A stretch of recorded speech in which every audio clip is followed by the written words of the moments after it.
इंसानी मुआशरे में जराइम का एक बुनियादी सबब मुआशरे के वीआईपी लोगों का बिगाड़ है, मुआशरे के सरदारों का, मुआशरे के मालदारों का मुजरिमाना ज़हन है।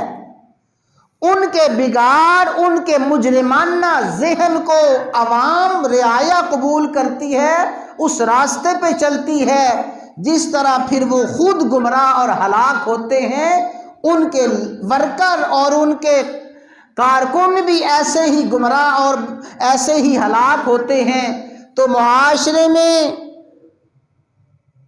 जुर्म कैसे परवरिश पाता है?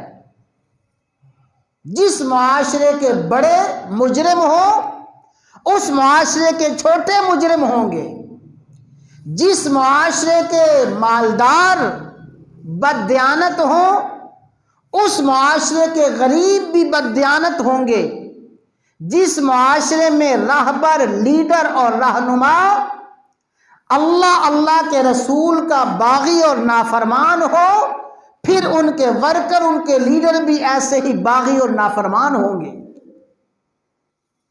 ये इंसानी मुआशरे में बिगाड़ का एक बहुत बड़ा सबब है।